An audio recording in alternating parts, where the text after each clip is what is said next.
ఎప్పుడో 23-24 ఏళ్ల క్రితం రిలీజ్ అయిన చిన్న చిత్రం. ఆ మూవీ నేమ్ ఇప్పుడు తరచూ ట్రెండింగ్ లో కనిపిస్తోంది. మొన్నటి వరకు సినిమాలో సాంగ్ రీమిక్స్ వెర్షన్ లో హల్చల్ చేసింది.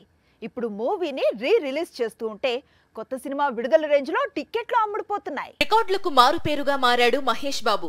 అసలు టాలీవుడ్ లో రిలీజ్ ట్రెండ్ మొదలు పెట్టిందే మహేష్. పోకిరిని మహేష్ బర్త్డే కానుకగా రిలీజ్ చేస్తే ఎవరు ఊహించనంత వసూళ్లు వచ్చాయి. దాంతో అదే ట్రెండ్ లో చాలా చిత్రాలు రిలీజ్ అవుతున్నాయి. ఆగస్టు 9 మహేష్ బాబు బర్త్డే ఉంది. అందుకే ఈసారి మురారి మూవీని 4K వెర్షన్ లో రిలీజ్ చేస్తున్నారు. అసలే మహేష్ బాబు మూవీ, పైగా మురారి లాంటి ఫ్యామిలీ ఎంటర్టైనర్. అందుకు తగ్గట్లుగానే రీసెంట్ టైమ్స్ లో ఇదే సినిమాలోని అలనాటి రామచంద్రుడు రీమిక్స్ వెర్షన్ రీల్స్, షార్ట్స్ లో దుమ్ము రేపుతోంది. ఇదే సమయంలో మహేష్ బర్త్డే కానుకగా మురారి రిలీజ్ అవుతుండటంతో అడ్వాన్స్ బుకింగ్ నెక్స్ట్ లెవెల్లో జరుగుతోంది.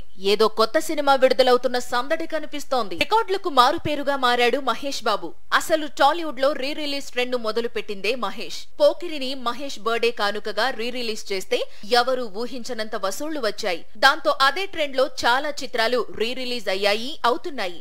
ఆగస్టు 9 మహేష్ బాబు బర్త్డే ఉంది.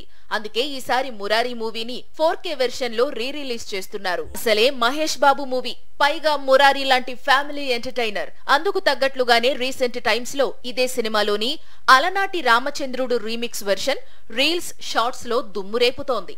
ఇదే సమయంలో మహేష్ బర్త్డే కానుకగా మురారి రిలీజ్ అవుతుండటంతో అడ్వాన్స్ బుకింగ్ నెక్స్ట్ లెవెల్లో జరుగుతోంది. ఏదో కొత్త సినిమా విడుదలవుతున్న సందడి కనిపిస్తోంది.